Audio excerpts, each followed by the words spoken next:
Home Minister Amit Shah is speaking. Let's listen in.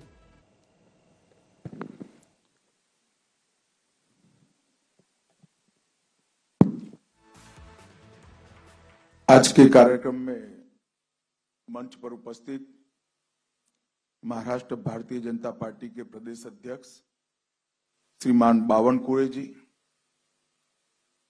Bhajpa के वरिष्ठ नेता और हमारे उप मुख्यमंत्री श्रीमान देवेंद्र फडणवीस जी, मोदी जी की मंत्रिपरिषद में मेरे साथी पीयूष गोयल जी, राव साहब दानवे पाटिल जी, मुंबई भाजपा के अध्यक्ष श्री आशीष शेलार जी, आज जिस संकल्प पत्र पर हम बात करने के लिए एकत्रित आए हैं, ये बनाने की समिति के हमारे अध्यक्ष श्री मुनगंटीवार जी, हमारे राष्ट्रीय महासचिव विनोद तावड़े जी, विनय सहस्त्रबुद्धे जी और आज यहाँ पर उपस्थित सभी पत्रकार छायाकार बंधु भगिनी, आप सभी का मैं मन से स्वागत करता हूं।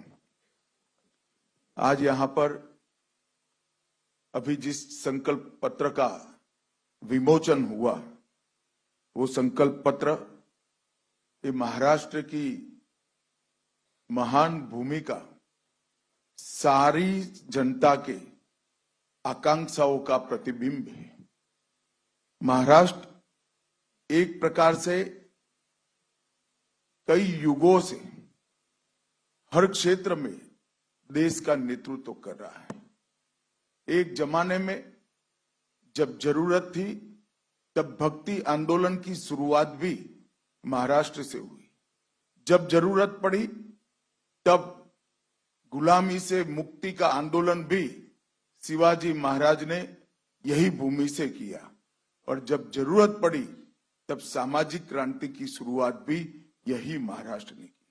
और ये महाराष्ट्र की पूरी जनता के आकांक्षाओं का प्रतिबिंब आज हमारे इस संकल्प पत्र के अंदर दिखाई पड़ता है।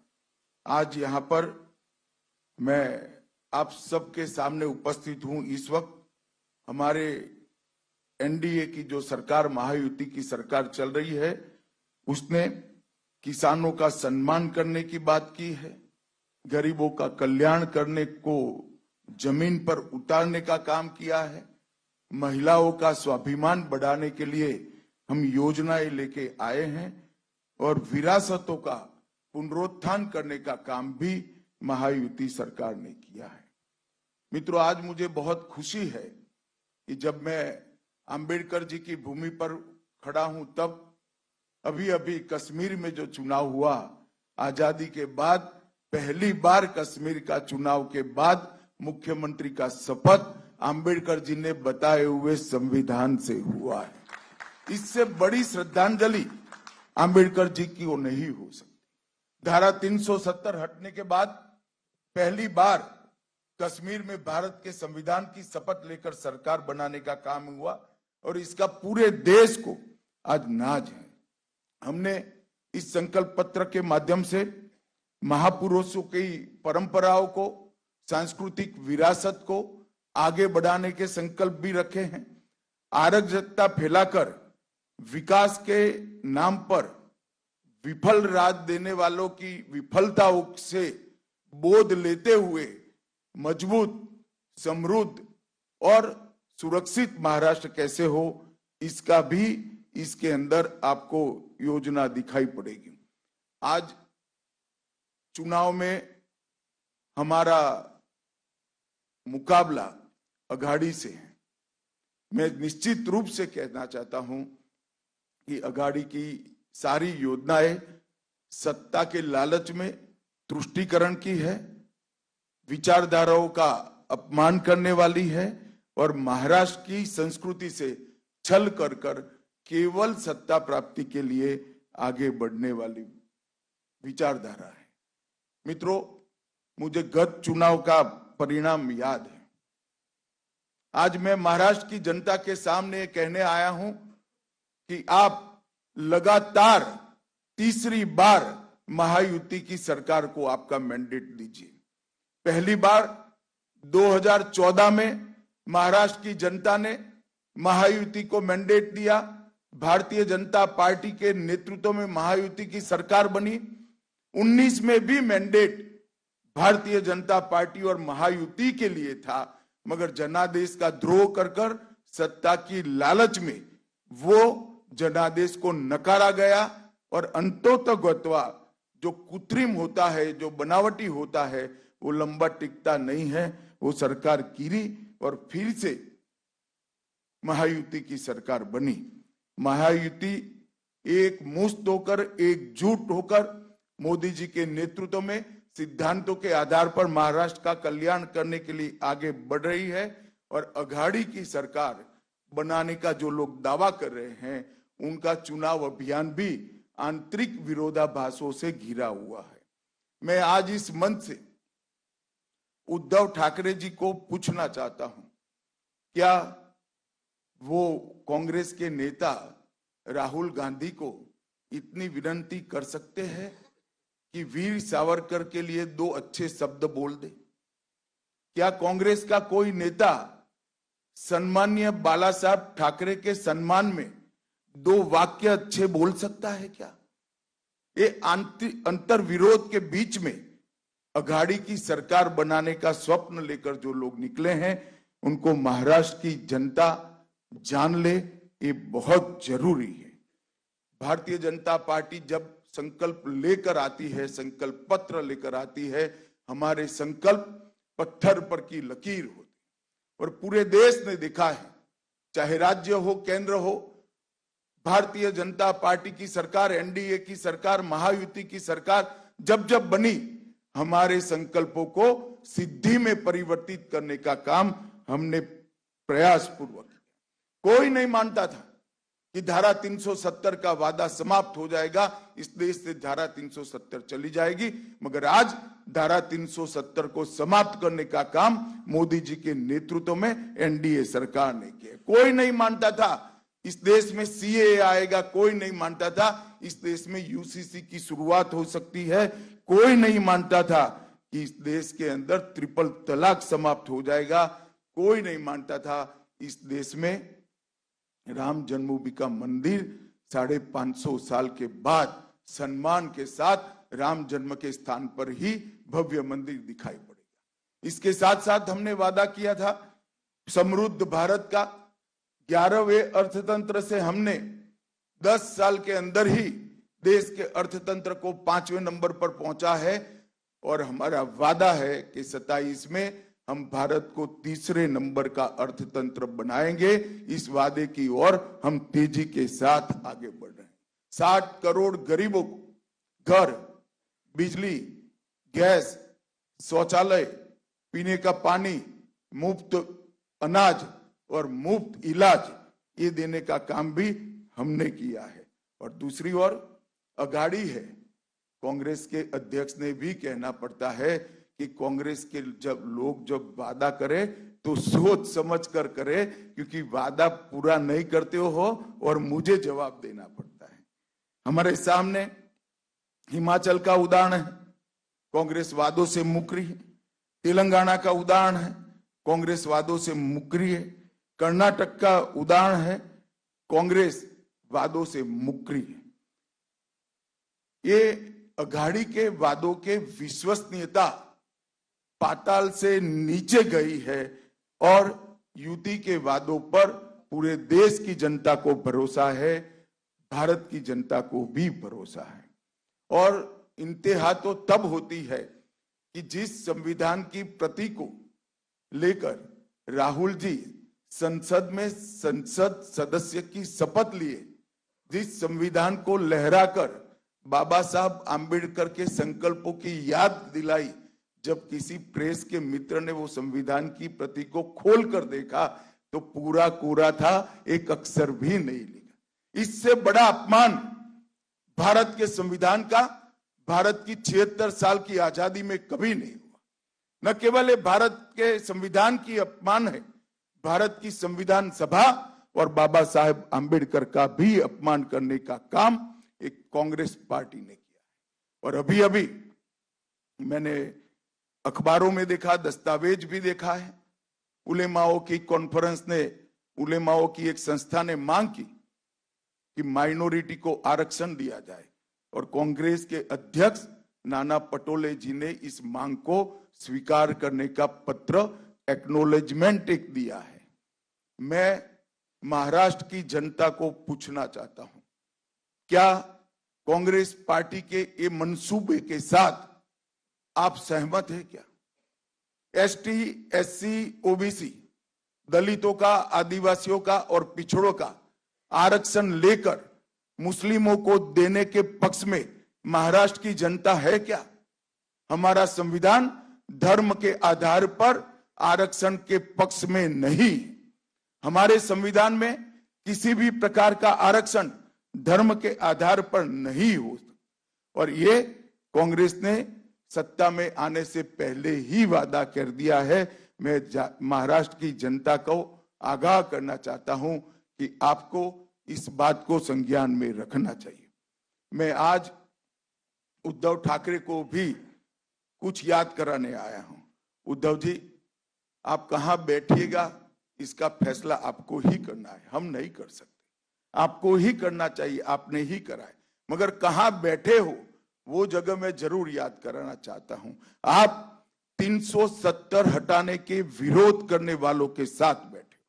आप राम जन्मभूमि के निर्माण का विरोध करने वालों के साथ बैठे हो। आप सावरकर जी के लिए अपशब्द कहने वालों के साथ बैठे हो। आप संभाजी नगर नाम का विरोध करने वालों के साथ बैठे हो। सीएए और यूसीसी लाने का विरोध करने वालों के साथ बैठे हो। और आप वक्फ बोर्ड के अंदर आने वाले सुधारों के बिल का विरोध करने वालों के साथ बैठे हो। मित्रों, मैं आज इस प्रेस वार्ता के माध्यम से महाराष्ट्र की जनता को बताना चाहता हूं, मोदी जी वक्फ बोर्ड में सुधार का एक बिल लेकर संसद में आए हैं। और अभी अभी जो वक्फ बोर्ड का कानून जो कांग्रेस के राज में 2013 में अमेंड हुआ, इसका परिणाम देखिए। कर्नाटक के गांव वक्फ के कानून के तहत वक्फ की संपत्ति घोषित कर दी। किसानों की भूमि, लोगों के घर, यहां तक कि मंदिर भी वक्फ की संपत्ति घोषित कर दिए गए। और उस कानून को उचित बदलाव के लिए जब हम लेकर आए हैं तो उसका भी ये अघाड़ी के लोग विरोध कर रहे हैं। मैं महाराष्ट्र की जनता को ये कहना चाहता हूं कि वक्फ के कानून के बदलाव का विरोध का मतलब है कि आने वाले दिनों में यहां पर भी वक्फ बोर्ड आपकी संपत्तियों को इसी प्रकार से घोषित कर सकता है। मित्रों, देवेंद्र जी ने संकल्प पत्र की प्रमुख बातें बताई हैं, परंतु मैं इतना बताना चाहता हूं कि डबल इंजन की सरकार ने करीब करीब 10 साल के अंदर महाराष्ट्र के विकास के लिए ढेर सारे काम किए हैं। आज मैं इस मंच से शरद पवार जी को पूछना चाहता हूं, 10 साल तक आप यूपीए की सरकार में मंत्री थे। 2004 से 14 महाराष्ट्र के विकास के लिए क्या किया वो महाराष्ट्र की जनता को आपको बताना चाहिए। 10 साल में यूपीए की सरकार ने, एक प्रकार से अघाड़ी की सरकार ने महाराष्ट्र को सिर्फ 1,91,384 करोड़ रुपए और नरेंद्र मोदी सरकार ने 14 से 24 तक 10,15,890 करोड़ रुपया दिया। एक और करीब करीब 2 लाख करोड़ रुपया और मोदी जी ने 10 लाख करोड़ रुपया दिया। मैं अघाड़ी के मित्र को पूछना चाहता हूं, आपका हिसाब आप महाराष्ट्र की जनता के सामने रखेंगे क्या? 10 साल तक महाराष्ट्र को कितना अन्याय हुआ, जबकि उस वक्त भी ऊपर और नीचे दोनों जगह आपकी सरकार थी। और 10 साल में हमने 10 लाख करोड़ रुपया दिया, जब दोनों जगह एनडीए की सरकार थी। ये अंतर है महायुति और अघाड़ी के बीच में। हमने सिंचाई नेटवर्क को नीलवड़े बांध, गोसीखुर्द, टेम्बू और जलयुक्त शिवार जो देवेंद्र जी जब मुख्यमंत्री थे तब योजना लाए थे, इससे महाराष्ट्र की भूमि को सिंचन क्षेत्र के अंदर 30% की बढ़ोतरी करने का काम हमारी यूपी सरकार ने किया। नदियों को जोड़ने के हेतु नारपार, दमनगंगा, गोदावरी और वैतरणा का विकास करने का काम भी हमने किया। 11 वंदे भारत ट्रेन चालू हो गई। 128 रेलवे स्टेशनों का अपग्रेडेशन हो रहा है। मुंबई, पुणे और नागपुर में मेट्रो का विस्तार हुआ। शिरडी और सिंगदुर्ग में नए हवाई अड्डे और टर्मिनल बने। 13,000 करोड़ से मरीन ड्राइव से बांद्रा वर्ली से सीलिंग जोड़ने वाले मुंबई कोस्टल रोड का निर्माण पूरा हुआ। वासी पुल का विस्तारीकरण हुआ। मेट्रो फेज 1 का निर्माण समाप्त हुआ। Atal Setu trans harbour link का निर्माण हुआ और 76,000 करोड़ से वाधवान बंदरगाह का निर्माण का सैद्धांतिक निर्णय दिया गया, जो एशिया का सबसे बड़ा बंदरगाह होगा और सबसे ज्यादा कंटेनर उतारने की और चढ़ाने की आवागमन की क्षमता इसकी होगी। और बैनगंगा नलगंगा इंटरलिंक परियोजना, घोसी खुर्द परियोजना, जो लगभग 63 टीएमसी पानी को मोड़कर विदर्भ में नागपुर, वर्धा, अमरावती, यवतमाल, अकोला और बुलढाणा जिले के 3,71,000 हेक्टेयर भूमि को सिंचित करने का काम करेगी। इससे विदर्भ की प्यासी धरती को बहुत बड़ा फायदा होने वाला है और ये 85,000 करोड़ की योजना अगले 10 साल में हम इसको पूरी करेंगे। 2200 करोड़ से खड़कवासला बांध से फुरसुंगी तक 34 किलोमीटर सुरंग बनाकर हमने एक बड़ा साहस करने का निर्णय किया है। 24 में सोलापुर हवाई अड्डे का उद्घाटन हुआ। पुणे और कोल्हापुर में नए टर्मिनल बने और पालघर जिले में बहुउद्देशीय बंदरगाह बनाने का भी हमने निर्णय किया।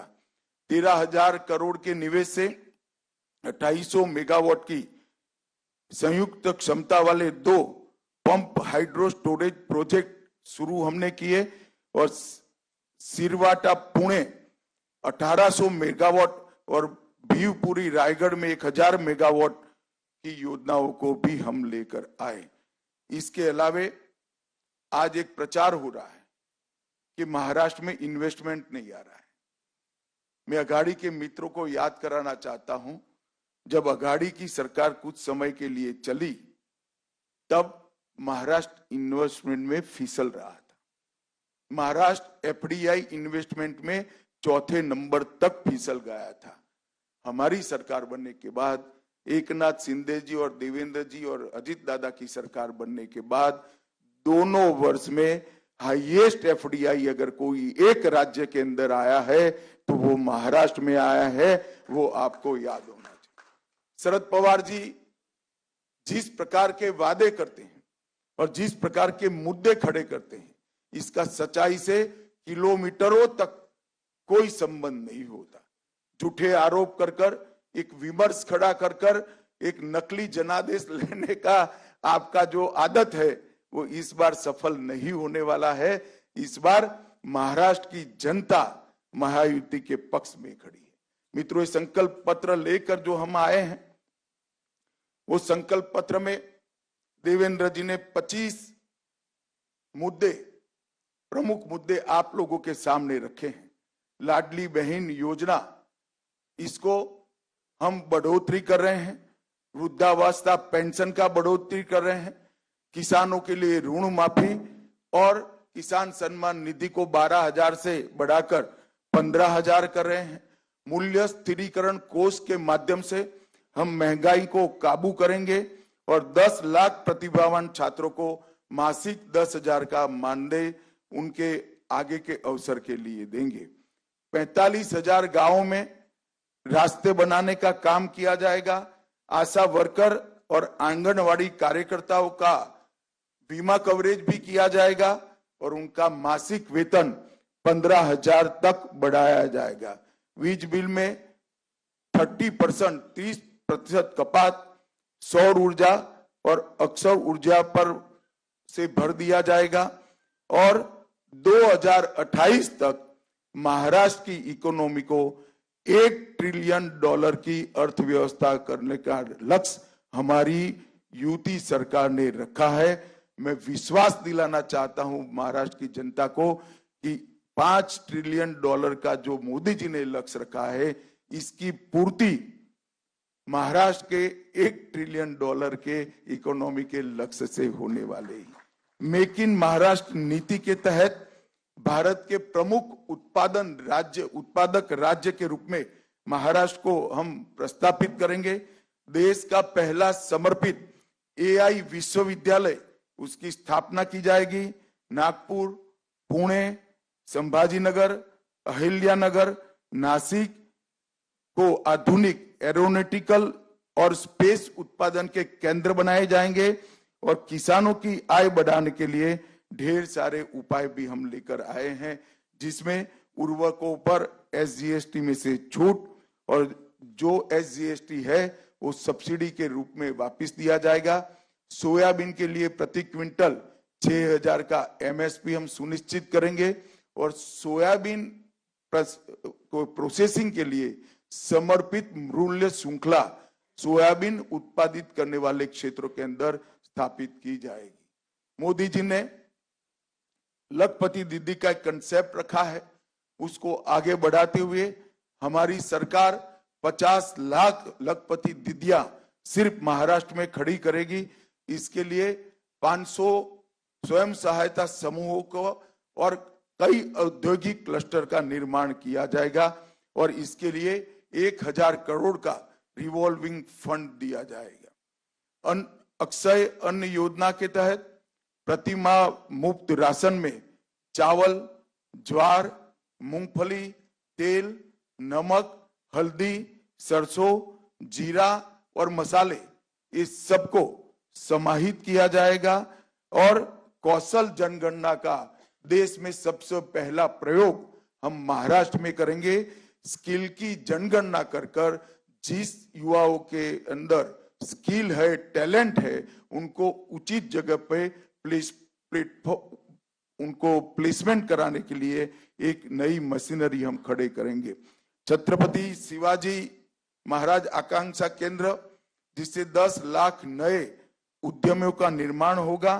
अनुसूचित जातियों, जनजातियों, पिछड़े वर्ग के उद्यमियों के व्यवसाय के लिए 15 लाख तक के ब्याज मुक्त ऋण और इसकी गारंटी भी महाराष्ट्र सरकार लेगी और OBC, SC, BC, EWS, NT और VJNT के पात्र विद्यार्थियों को शिक्षा शुल्क और परीक्षा शुल्क से पूर्णतया मुक्ति दे दी जाएगी।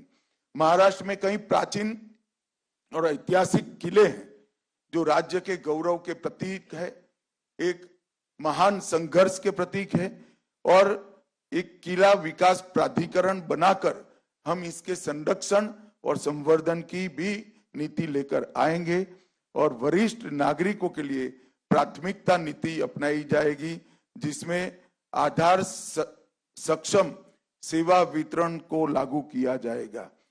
जबरन और धोखाधड़ी से और लोभ से धर्मांतरण के खिलाफ कठोर कानून लाया जाएगा और कृषि और मानव बस्ती के क्षेत्रों में पशुओं से क्रॉप का जो हानि होता है उसको रोकने के लिए AI, ड्रोन और रेडियो कॉलर जैसी आधुनिक तकनीक का उपयोग किया जाएगा। भाई और बहनों, इस संकल्प पत्र महाराष्ट्र के हर वर्ग के, हर भौगोलिक क्षेत्र के और हर आयु वर्ग के, सामाजिक वर्ग के और आयु वर्ग के लोगों से सुझाव लेकर प्राप्त किया है, सुझाव प्राप्त कर बनाया गया है। ये एक प्रकार से समग्र महाराष्ट्र की जनता की आकांक्षाओं का प्रतिघोष है और मैं फिर से एक बार कहना चाहता हूं, महाराष्ट्र में जब जब युति की सरकार आती है, भाजपा के नेतृत्व में सरकार बनती है, महाराष्ट्र आगे बढ़ता हुआ दिखाई पड़ता है और जब जब अघाड़ी की सरकार आती है तब तब महाराष्ट्र में केवल और केवल राजनीति होती है। महाराष्ट्र के युवाओं को आगे बढ़ाने के लिए, महाराष्ट्र को राष्ट्र का, देश का प्रमुख राज्य बनाने के लिए और हर क्षेत्र में देश में महाराष्ट्र को सर्वप्रथम बनाने के लिए मैं अपील करने आया हूं महाराष्ट्र की जनता को कि आप मोदी जी के नेतृत्व में महायुति का साथ दीजिए। भारतीय जनता पार्टी, शिवसेना, और एनसीपी अजीत दादा को आप आपका समर्थन दीजिए। कमल फूल, धनुष बाण और घड़ी पर अपना कीमती वोट देकर महाराष्ट्र के विकास में आप सहभागी बनिए। यही मेरी महाराष्ट्र की जनता से प्रार्थना है। धन्यवाद। Vande Mataram.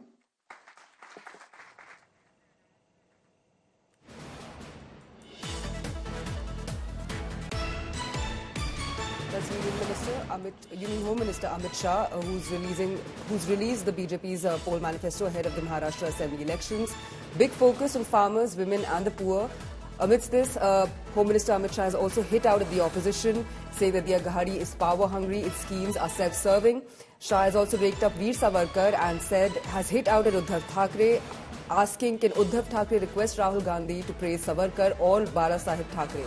Amit Shah has also hit out at Congress, saying they make fake promises and are unable to fulfill the promises that they make, or they backtrack on the promises that they make. Shah has also hit out at the Congress, saying that they disrespect the Constitution, and also hit out at the Congress for snatching rights of OBCs, STs and SCs and giving them to Muslims.